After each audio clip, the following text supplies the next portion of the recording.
Right, the final instalment after much trials and tribulations.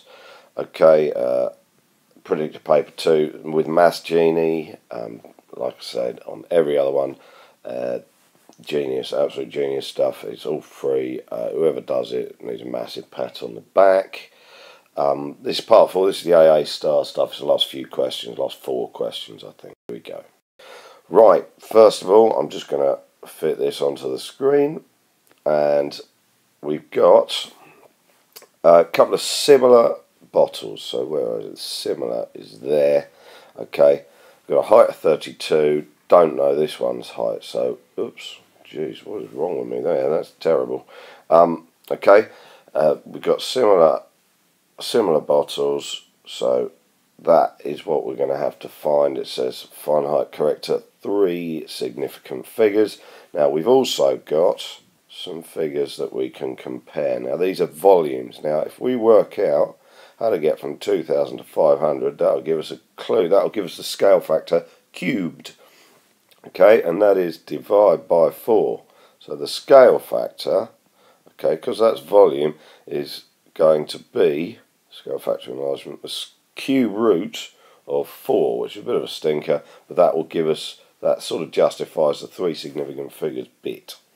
So all we've got to do is 32 divided by the cube root of 4, right, and it says 3 significant figures, so we're going to put that as 20, oops, turn back the pen, 20.2, alright, so it's not a very nice answer that, but we sort of knew that because of the 3 significant figures.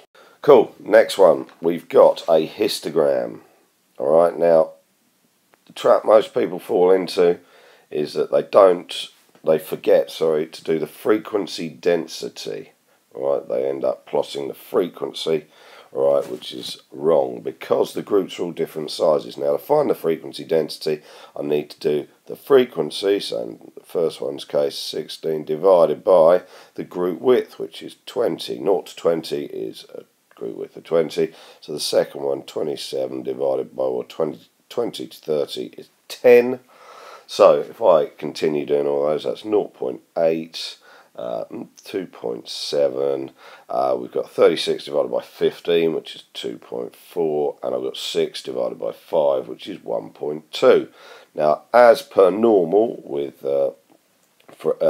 histogram questions, they haven't given you a scale on the y-axis. The x-axis is pretty obvious, so it goes 0, 10, 20, oops, 20, 30, 40, 50, right, and the scale up here, I'm going to have to fit it on. This is a bit of not a very nice scale actually. Right, goes just 1, 2, 3 there, and we go. The first one is 0 to 20, and we want to go 0.8. So there you go. Oh, dead straight line. Pretty pleased with that. Right, 20 to 30 is 2.7, so I need to go up to here. The amount of concentration, people, is a little bit too low. There we go. That's better. All right. And then 30 to 45 is 2.4, so I'm going to go up to here. Alright, and then the last one, which is only 5 big, goes to 1.2, so we go bosh, bosh. Super. Right, so now, going to, oops, it says on one of the weather stations is selected at random. Work out the probability that the rainfall recorded was over 40 millimetres. So, 40 millimetres. I should have said for part A, don't forget to label the axes, frequency, density and rainfall. Okay. So there you go. Now, sorry, for 40 and above, so there's 40, so I need to count that amount and that amount. So that's the whole of the last group. Now, the last group was 6, alright, and a fraction of the penultimate group, which is a third of that, because it's divided into 3 equal bits. So a third of 36, which is this group here, this group here. Right, I need a third of that, that's this bit, okay, and then, oops, didn't want to do that, and I go add on the last group. This is really annoying me now. Plus 6, so 36 is 12, plus 6, 18. Right, next one. Ah, yes. Here we go. Been waiting for this one. Now, this is where we're going to have to use the formulae at the front of the paper. So, we're asked to find the area, but we're also looking at bounds. Okay, so nearest degree is going to be important, nearest 5 metres is going to be important, nearest 5 metres is going to be important. Now the area, the formula at the front of the paper goes, it's a half AB sine C. Now the letters are slightly different here because little a is here, A, and that's little c, and that's big B. So actually what we're going to be using, you just swap the letters around, really, a half AC sine B. Okay, chuck the numbers in now.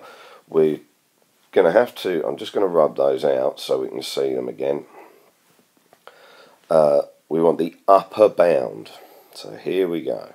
This is what you're going to be typing in. So it's a half times. Now the upper bound of 225 to the nearest 5 metres, I need to halve the amount it's the nearest to and add it on. So 227.5 times, same thing with the other one, 0.5, and then times sine of the angle, but that's the upper bound to the nearest degree, so that's half a degree up.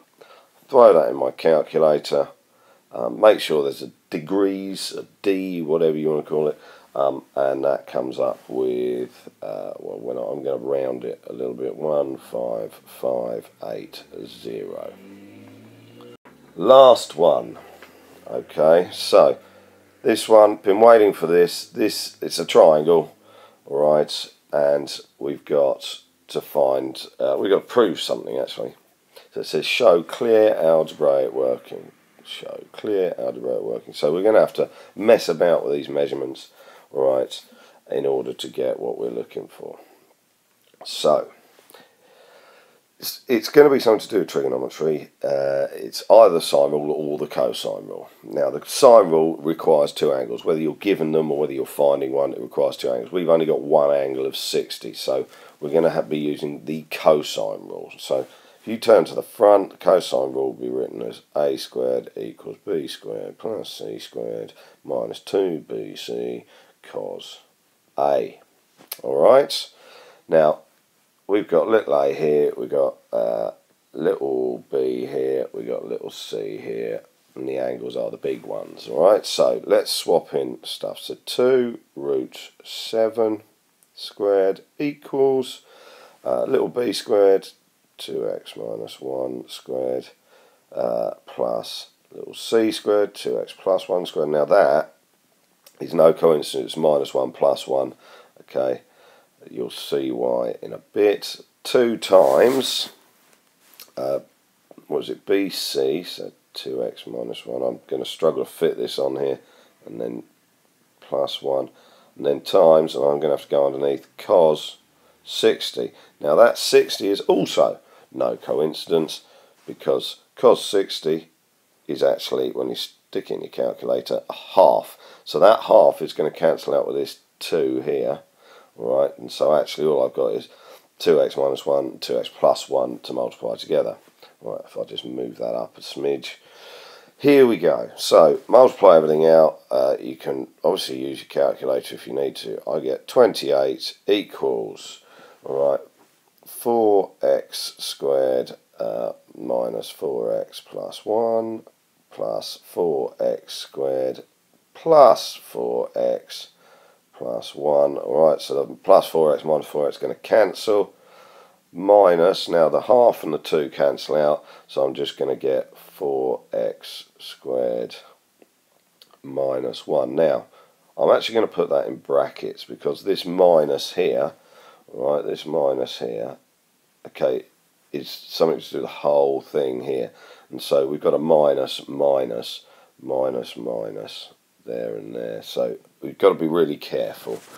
Alright, so now I'm going to just simplify that again, and we're going to get 8x squared plus 2x minus 4x. Now this is the bracket squared, right? Minus 4x squared plus 1, because it's a minus, and a minus, minus, minus.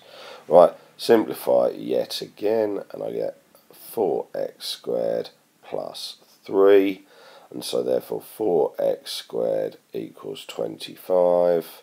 Right, and so x squared equals 6.25. I don't want x squared, I want x, so I need to square root that, and actually after all that I get quite a nice answer of 2.5. Now for 3 marks, that's an enormous amount of work, but actually you'd expect that at the end. Anyway, good luck on Monday, the 8th of June. I hope these were helpful, and there you go, what can I say? Good luck. Fingers crossed you can do it and all that stuff.